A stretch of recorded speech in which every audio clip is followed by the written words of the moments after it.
नमस्कार, news capital express में आपका स्वागत है। मैं हूं आपके साथ अंकिता। चलिए बढ़ते हैं खबर की ओर। रहमत व बरकत वाले पाक महीने रमजान में सद्भाव व भाईचारे की खूबसूरत मिसाल देखने को मिली। सौहार्द की तस्वीर सामने आ रही है, वो दिल को सुकून देने वाली है। प्रिंस यशवंत रोड पर मस्जिदों के इमाम और हाफिजों एवं लावारिस मैयत अंतिम संस्कार करने वाले हिंदू मुस्लिम नागरिकों का सम्मान चंदन की मोतियों की माला और साफा पहनाकर हिंदू मुस्लिम धर्म प्रमुखों के हाथों धार्मिक प्रतीक चिन्ह देकर संपन्न हुआ। प्रिंस यशवंत रोड स्थित सर्वधर्म संघ दफ्तर पर मुख्य अतिथि शहर काजी डॉक्टर इशरत अली, राष्ट्रीय संत अरुणानंद जी महाराज, नरसिंह टेकरी के स्वामी वरदानंद महाराज, मोहम्मद यूनुस खान अध्यक्ष, मंजूर बैग उपाध्यक्ष, रियाज खान, सूफी करीम पठान, माहिर वारसी, बाबर रियाज खान की खास मौजूदगी में मस्जिद के इमाम रमजान माह में तरावी की विशेष नमाज में बगैर देखे पूरा कुरान सुनाने वाले हाफिजों और अजान देने वाले मुअज्जिनों का सरधम संघ के तत्वाधान में नजराना देकर दस्तारबंदी की गई।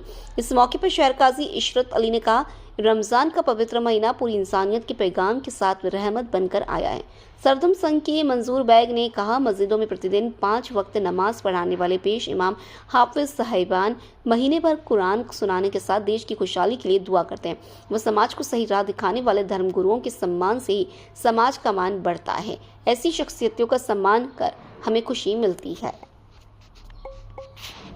संस्था सर्वधर्म के माध्यम से एक माह रमजान के मुकद्दस मौके पर जो पेश इमाम साहब मोहज्जब साहब के माध्यम से और जो विशेष तरावी की नमाज अदा कराते हैं, उनका संस्था सर्वधर्म द्वारा सम्मान समारोह यहाँ आयोजित किया गया था, जिसमें हमारे मुख्य शेर काजी इशरत अली साहब, राष्ट्रीय संत अरुणानंद महाराज, गिरी महाराज साहब और सभी हमारी संस्था के लोग यहाँ उपस्थित रहे और जो लोग उम्रा पे जा रहे थे उनका भी सम्मान किया गया और पेश इमामों को भी मदीने की प्रतीक चिन्ह देकर उनका सम्मान किया। मैं इस मौके पर सर्वधर्म संघ के मंजूर बेग साहब को बहुत बहुत शुभकामनाएं बधाई देता हूं, क्योंकि ये सभी धर्म को जोड़कर और जो विशेष करके मुस्लिम समाज के जो अभी रमज़ान का महीना पाक महीना चल रहा है और इसमें जो इबादत करते हैं उन लोगों का सम्मान करते हैं, तो ये बहुत बड़ी बात है। इसमें सर्व धर्म के लोगों को बुला के उनसे सम्मान कराना, ईश्वर और परमपिता परमात्मा अल्लाह इनको और ज़्यादा काबिल बनाए, जिससे और भी देश के मजबूर जो भी लोग मजबूर हैं, जो लोग इस चीज़ को नहीं कर पाते हैं, उनकी मदद करते रहें। मेरी ओर से बहुत शुभकामनाएं, बधाई। देखिए, इंसान एक तो अपने काम से पहचाना जाता है, एक नाम से पहचाना जाता है। हम देखते हैं जनाब मंजूर बेग साहब अपने नाम से भी पहचाने जाते हैं, अपने काम से भी पहचाने जाते हैं। और ये सिर्फ रमज़ान का मौका ही नहीं है, बल्कि हमें मालूम है कि ईद मिलादुन्नबी के मौके पर भी ये ऐसे ही खिदमत करते हैं लोगों की। और ख़ास तौर से रमज़ानुल मुबारक के ख़ास मौके पर ये मस्जिद से इमाम हज़रात को बुलाते हैं और इनकी मोहब्बत और काविशों को देखते हुए इमाम हज़रात जो इस महीने में बहुत ज़्यादा मसरूफ़ होते हैं, बहुत ज़्यादा बिज़ी होते हैं, लेकिन इनकी मोहब्बतों को देखते हुए वो अपने सारे काम को छोड़ करके यहाँ पर पहुँचते हैं। और ये तमाम अइम्मा हज़रात की, इमाम हज़रात की जो पूरे साल मेहनत करते हैं, उनकी हौसला अफ़ज़ाई करते हैं, उनको कपड़े पेश करते हैं, रक़म पेश करते हैं, ताकि और उनका हौसला बुलंद हो और वो खूब मेहनत करें दीन के काम को लेकर। हम दुआ करते हैं कि अल्लाह पाक इनके ऐसे ही नेक कामों को अपनी बारगाह में कबूल फरमाए। हर साल के मुताबिक हमारे मंजूर भाई और उनकी टीम ने शहर की मसाजिदों के आइम्मा हज़रात, मुअज्जिन हज़रात और दीगर खिदमत करने वाले लोगों का सम्मान किया है। रमज़ान महीने के पाक मौके पर मैं उनका शुक्रिया अदा करता हूँ हमारे मंजूर भाई का। ये कौमी एकता के साथ साथ में सामाजिक काम भी बहुत करते हैं। ऐसे लोगों के शहर को बहुत जरूरत है, मैं उनको भी बधाई देता हूँ। मुख्यमंत्री डॉक्टर मोहन यादव पहुंचे जवाहरलाल नेहरू कैंसर हॉस्पिटल। अस्पताल में उपचाररत बीजेपी के पूर्व विधायक राजकुमार सिंह यादव का जाना हाल। मुख्यमंत्री डॉक्टर मोहन यादव पहुंचे जवाहरलाल नेहरू कैंसर हॉस्पिटल। अस्पताल में उपचाररत बीजेपी के पूर्व विधायक राजकुमार सिंह यादव का जाना हाल। मोहन यादव ने कहा कि आज मैं कैंसर हॉस्पिटल में आया हूं। यहाँ पर राजकुमार सिंह जी कैंसर के कारण से एडमिट हैं। उनकी हालत गंभीर है। मैंने बाबा महाकाल से उनके स्वस्थ होने की कामना की है। सीएम ने प्रदेशवासियों को दी होली की शुभकामना और कैबिनेट बैठक को लेकर कहा कि आज होली के अवसर पर प्रदेशवासियों को मेरी तरफ से बधाई। बसंत का ये मौसम सबके लिए फलदायी हो, शुभदायी हो। इसी के साथ साथ भगोरिया पर्व का आखिरी दिन है। मैं यहाँ से बड़वानी जिला निर्माण अंचल में आदिवासी भाई बहनों के बीच त्योहार मनाने जा रहा हूँ। इस वर्ष को किसान कल्याण वर्ष हमारी सरकार ने घोषित किया है, इसलिए कृषि कैबिनेट आज बड़वानी में हम पहली बार कर रहे हैं। हमारी प्रतिबद्धता किसान, महिला, युवा, गरीब सबके कल्याण की है। ऐसे में किसानों को लेकर हमारे पास बहुत सारी योजनाएं हैं। इस वर्ष से भवंतर में सोयाबीन के साथ सरसों भी जोड़ा जाएगा। 600 प्रति कुंटल बोनस हम उड़द पर देने वाले हैं। दलहन तिलहन का फुल बास्केट है। मध्य प्रदेश बच्चों की भी परीक्षा का समय है, ऐसे में सब अपना ध्यान रखें। ईरान में प्रदेश के फंसे हुए लोगों को लेकर कहा कि मेरी कई परिवारों से बात हुई है, हम सब उनके साथ हैं। वहाँ जो भी लोग अंदर फंस गए हैं, हमारी भारत सरकार के साथ तालमेल करते हुए हैं। जब इस हॉस्पिटल में आया हूँ, यहाँ पूर्व विधायक राव राजकुमार सिंह जी या अपनी बीमारी के कारण से, कैंसर के कारण से एडमिट है। उनकी हालत गंभीर है। मैंने बाबा महाकाल से कामना की वो शीघ्र स्वस्थ हो। हमारे बहुत पुराने कार्यकर्ता हैं, बड़े वरिष्ठ हैं क्षेत्र में। अशोकनगर में बड़ा नाम है, पूरे प्रदेश में उनको लोग जानते हैं।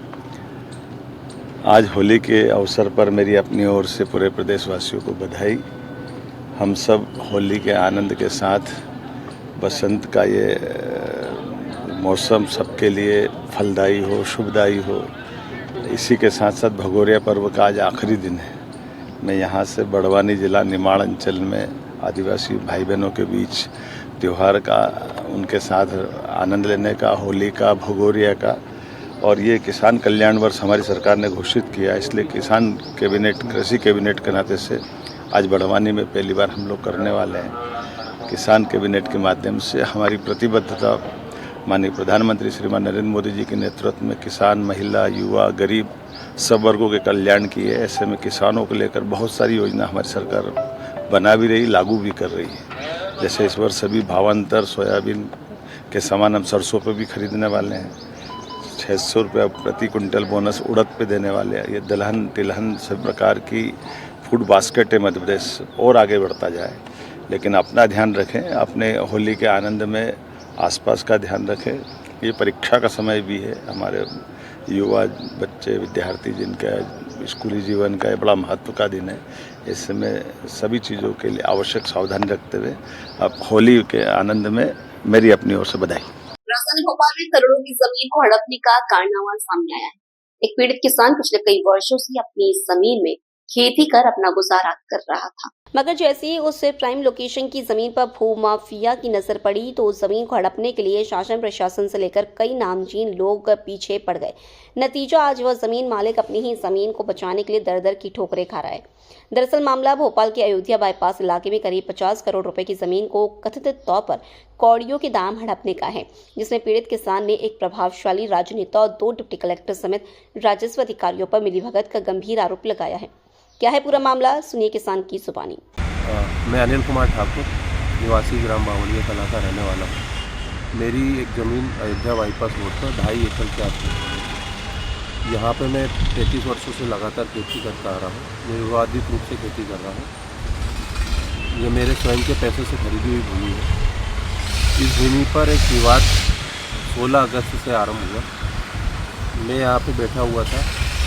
उस दिन तहसीलदार साहब, नायब तहसीलदार साहब साहू जी, RI पटेल साहब और जगदीश पटेल साहब और पटवारी साहब रमेश गुप्ता जी मेरे खेत पर आए और मुझे आके बोलने लगे कि यहाँ क्या कर रहे हो।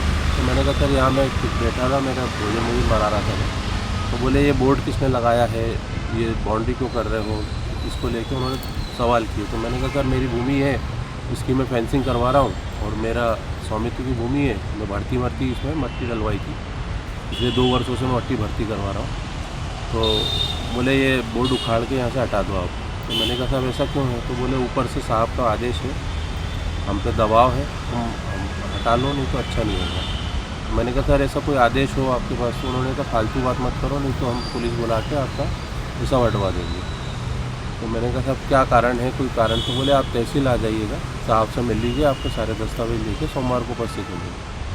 तो मैंने कहा ठीक है साहब, कोई कारण कुछ हुआ है। तो बोले आप वहीं आ जाना, वहीं बात करेंगे। मैं ठीक है साहब। गया मैं वहाँ पे तो उस समय श्री रवि श्रीवास्तव जी एसडीएम साहब के पास में गया। वहाँ मैंने नक्शा सत्यप्रति लेके गया, अपने जो भी दस्तावेज रजिस्ट्रियाँ थी उनकी फ़ोटोकॉपी और ये सारे सब लेके वहाँ उनके पास उपस्थित हुआ। उन्होंने मेरे को नक्शा और ये देखा तो मेरे को चिल्ला पड़े, बोले वहाँ बोर्ड क्यों लगा रहे हैं, ये सब चीज़ें क्यों कर रहे हो, भर्ती क्यों करा रहे हो अपनी ज़मीन में। तो बोले आपकी ज़मीन कैसे हो गई, ये सारी सवाल करने लगे। तो मैंने कहा सर आपको जो भी दस्तावेज चाहिए थे मैंने दिए हैं, आपको जो भी जांच करनी है क्या है, किस विषय पे आप जांच कर रहे हैं मेरी, उसका कुछ कारण बताइए। तो उन्होंने उसको नक्शे को फाड़ फूड़ के फेंक दिया, बोले वो ज़मीन खाली कर दो नहीं तो अच्छा नहीं होगा। मैंने कहा ऐसा क्या कारण है सर? तो बोले वो ज़मीन जो है श्री राहुल कोठारी है वो अन्य ने खरीद ली है और वो भूमि तुम्हारी नहीं है, इसको तत्काल खाली कर दो। मैंने कहा सर मेरी भूमि है, 35 वर्षों से मैं खेती करता निर्वाचित रूप से आ रहा हूँ, ऐसा क्या कारण है जिसमें मतलब राहुल कोठारी जी या अन्य लोग जो है इसमें इन्वॉल्व होकर ये चीज़ें कर रहे हैं? कौन है राहुल कोठारी जी से पूछने पर उन्होंने कहा तुम्हें पता चल जाएगा। तो उसके बाद मैंने सर ये मामला गंभीरता लेते हुए सिविल न्यायालय में इस ज़मीन के ऊपर स्टे प्राप्त करा। सिविल न्यायालय में मैंने केस लगाया, मामला गंभीरता को समझते हुए मैंने वहाँ पे स्टे के लिए अपील करी, स्टे प्राप्त हुआ। इसकी कॉपी मैंने एसडीएम साहब को कार्यालय को दी और अपने रजिस्ट्रार ऑफिस में दी और अन्य जगह जहाँ जहाँ इसकी वो थी वो लगाई। और मैंने सभी न्यायालयों में अपील दायर करी कि मेरी भूमि है, इसके ऊपर ये विवाद खड़ा कर रहे हैं, कब्जा करने का प्रयास कर रहे हैं सारी चीज़ें। तो ये सब इसमें मैंने जो कानूनी प्रक्रिया थी वो अपनाई। इसके बाद में मेरे को पता चला कि ये मेरे से लगी हुई एक अन्य किसान की भूमि थी, श्री रमेश राजपूत की, जो कि रोड में जा चुकी थी, लेकिन खसरों में उनका नाम चला आ रहा था, जो कि शासकीय भूमि की ज़मीन थी। उस भूमि को इस भूमि पर उन्होंने बटांकन कर दिया। स्टे होने के बावजूद राहुल कोठारी जी ने रजिस्ट्री करवा ली और नामांतरण भी करवा लिया। मुझे जानकारी मिली इसके, मैं आपको सबको बताना चाहता हूँ कि ये जो किया जा रहा है मेरे को गुमराह करते हुए, मेरे को न्यायालय के जो प्रशासन है, जो आपका शासन प्रशासन का जो वो है वो मिली भगत कर चुका है और मेरे को बेदखल करने का प्रयास किया है। मेरा एक ही निवेदन है कि न्यायालय में प्रकरण है, राहुल कोठारी जी पावर का गलत इस्तेमाल कर रहे हैं।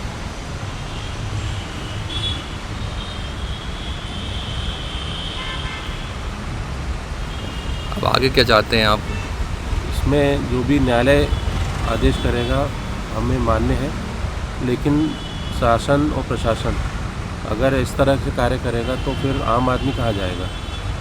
मेरा निवेदन है कि मौका देना चाहिए, हमें अपनी बात रखने का मौका देना चाहिए और जो भी भाजपा के प्रदेश अध्यक्ष हैं उनको देखना चाहिए कि आपने जो भी पार्टी का कार्य है उसमें ऐसे लोगों को बिठाइए जो कि देश के समाज के लिए कार्य करें, ना कि लोगों की ज़मीन हड़पने का कार्य करें। भूमाफियाओं को पार्टी में अगर आप जगह दे रहे हैं तो लोग कहाँ जाएंगे। और माननीय मुख्यमंत्री जी से मेरा निवेदन है कि लगातार अखबारों में भी आ रहा है, माननीय राजस्व मंत्री जी का भी बयान आ रहे हैं कि कलेक्टर, कमिश्नर, अधिकारी सभी लोग जो है लेते हैं।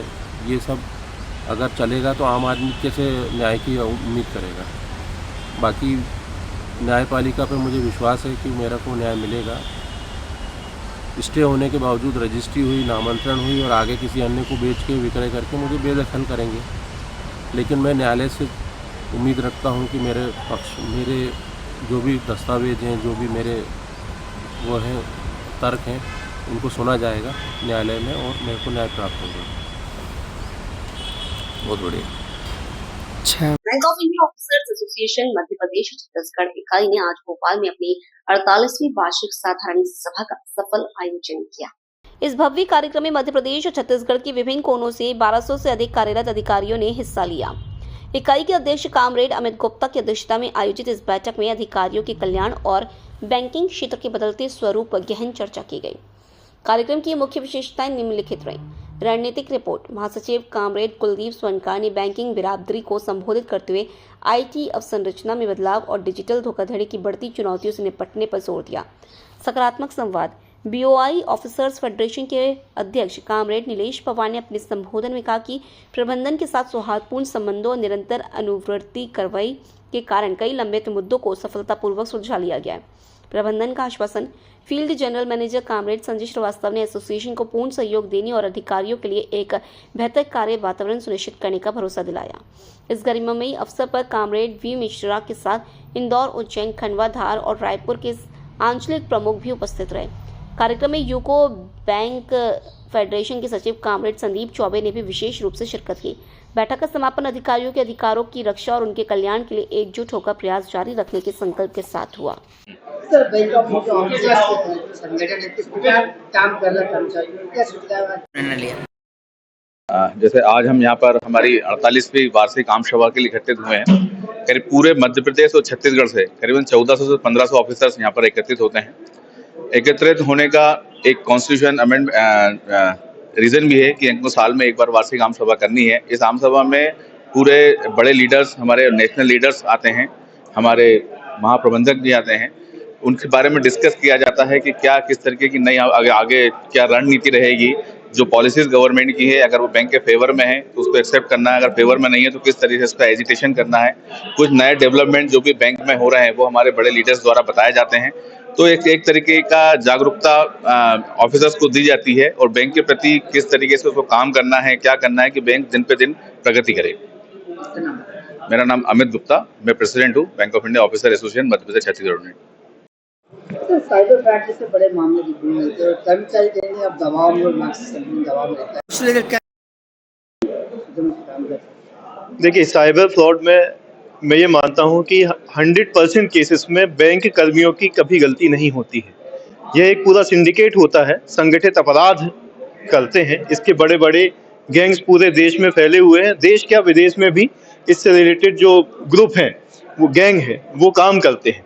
एक बैंक कर्मचारी या अधिकारी तो खुद एक विक्टिम बन जाता है, उसका इसमें कोई गलती नहीं होती। इतना बड़ा ये पूरा एक चैनल होता है कि जिसमें कि आप ये देखिए कि पुलिस भी नहीं पकड़ पाती लोगों को, 6-6 साल 7-7 साल तक पुलिस नहीं पकड़ पाती। तो जब ऐसे लोगों को पुलिस भी नहीं पकड़ पा रही तो आप सोच सकते हैं कि ये कितने चालाक अपराधी होते हैं।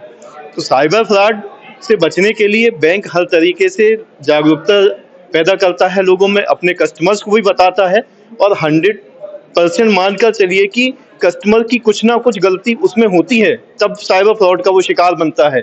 या तो वो गलत OTP आ जाता है तो उसको शेयर कर देता है, या गलत लिंक ओपन कर देता है।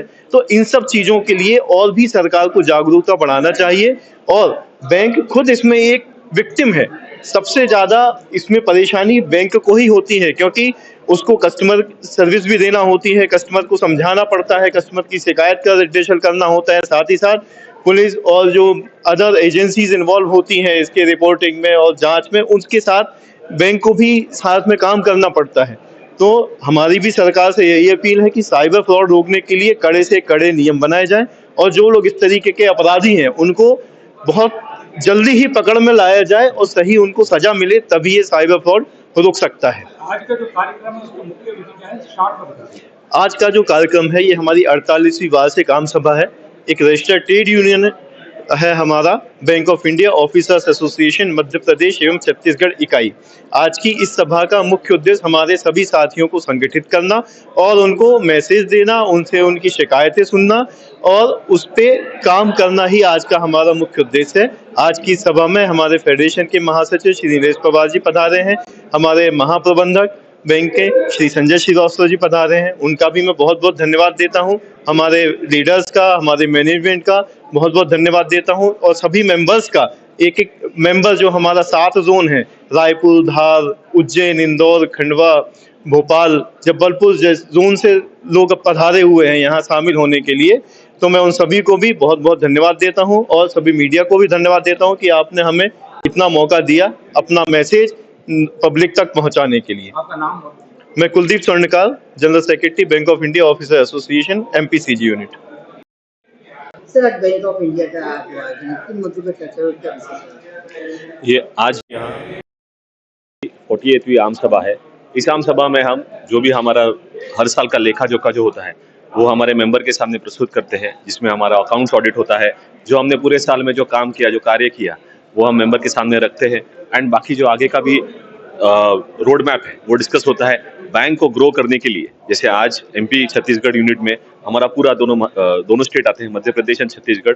उसमें हम बैंक का जो हमारा कॉर्पोरेट गोल्स है उसको कैसे आम जनता तक पहुंचाया जाए, क्योंकि जो भी फाइनेंशियल इंक्लूजन का काम है वो सारा का सारा पब्लिक सेक्टर बैंक से करती है। And bank of India is one of the most important banks in the both the states, because हमारा रीच काफ़ी अच्छा है। और हम राइट फ्रॉम जो गांव में नीचे के तबके के लोग हैं, या जो मतलब जो हम बोलते हैं बिलो पॉवर्टी लाइन है, उनको भी हम बैंक करते हैं। और जो टॉप कॉर्पोरेट्स हैं उनके लिए भी हमारे पास प्रोडक्ट्स हैं। तो we are a mass banker and हम हर साल ये आम सभा करते हैं। एंड आम सभा में हम बैंक का भी जो ग्रोथ का बात है वो भी डिस्कस होता है, जो नए नए प्रोडक्ट्स हैं वो भी बताए जाते हैं, और जो हमारे मेंबरों को, जो हमारे ऑफिसरों को दिक्कत होती है रोजमर्रा की जिंदगी में, जो उनको कभी कभी बैंक के प्रोडक्ट रिलेटेड कुछ दिक्कतें आती है, वो भी डिस्कस होती है। एंड हमारे बाकी मुद्दे और बाकी रोड मैप डिस्कस किया जाता है। आज का मेन मुद्दा क्या है आपका? आज हमारे जो जनरल बॉडी मीटिंग है उसमें हम बेसिकली जो हमारे आज अभी पीएलआई एक मुद्दा है, जिसमें बहुत मतलब जिसके कारणवश हमें इसमें अभी स्ट्राइक भी दिया था। फिर फ्राइडे बैंकिंग का मुद्दा है। फिर हमारा जो बैंक है, बैंक ऑफ इंडिया, वो एक बहुत ज़्यादा मतलब ग्रो कर रहा है, अच्छा ग्रो कर रहा है। So we just want that हम अच्छे तरीके से बैंक को भी ग्रो करें एंड एसोसिएशन का भी जो हमारा मेंबर का है वो रोजमर्रा उसको अच्छा काम करता रहे। मेरा नाम नीलेश पवार है, हम जनरल सेक्रेटरी है federation of bank of India Officer association, and हम मुंबई में हैं। सर, आज के क्षेत्र में बैंकिंग को लेकर बड़ी चुनौतियां हैं, इसको लेकर क्या कहेंगे? है कि बैंकों को लेकर बहुत चुनौतियां हैं, और हमारे लिए एक as a bank of India top management के हिसाब से एक ऐसा अवसर है जहां के हम अपने सातों अंचल के सारे जो एम्प्लॉई हैं बैंक ऑफ इंडिया स्टार परिवार के सदस्य, उनके साथ हम यहाँ मुलाकात करते हैं। और मैं शुक्रगुजार हूँ यहाँ की MP Chhattisgarh unit bank of India Officer association की कि उन्होंने अवसर मुझे प्रदान किया। और नॉर्मली हम इस तरह के आयोजनों में हम अपने टॉप मैनेजमेंट के जो कॉर्पोरेट्स गोल होते हैं वो डिस्कस करते हैं कि कैसे उसको अचीव करना है। साथ ही साथ हमारे सातों अंचल के जो कर्मचारी हैं उनकी जो परेशानियां हैं, जो दिक्कतें आ रही हैं रोजमर्रा के काम में, वो उनके साथ शेयर करते हैं और फिर उनका समाधान हम यहाँ पे उनको देते हैं। बहुत सारी चुनौतियां हैं जो कि आज इस तरह के आयोजनों में हर टॉप लेवल पे जिस तरह से डेवलपमेंट हो रहा है उसको उनके साथ में शेयर करते हैं। लोगों की उत्सुकता रहती है, बिकॉज काफ़ी लोग रूरल ब्रांच से आते हैं, उनको बहुत सारी चीज़ें अपडेट नहीं हो पाती हैं। इस तरह के आयोजन उनके लिए बेनिफिशियल होते हैं कि वो सारी चीज़ों से अवगत होते हैं। तो इसलिए आज ये आयोजन हुआ है एमपी छत्तीसगढ़ यूनिट के 48वें एजीएम का, जिसमें कि बैंक ऑफ इंडिया के यहाँ field general manager Sanjay Srivastava यहाँ भोपाल अंचल में पदस्थापित हूँ। तो इस तरह के आयोजन में हम यहाँ पे आके उनके साथ सारी चीज़ें शेयर करते हैं कि अपने टॉप मैनेजमेंट की क्या आवश्यकताएं हैं, या आज के बैंक की क्या आवश्यकताएं हैं, और उनकी क्या रोजमर्रा की प्रॉब्लम्स हैं, तो जिसको हम यहाँ पे उनको समाधान दे सकें। मेरा नाम संजय श्रीवास्तव है, मैं फील्ड जनरल मैनेजर एफजीएमओ भोपाल में यहाँ भोपाल में ही पदस्थापित हूँ।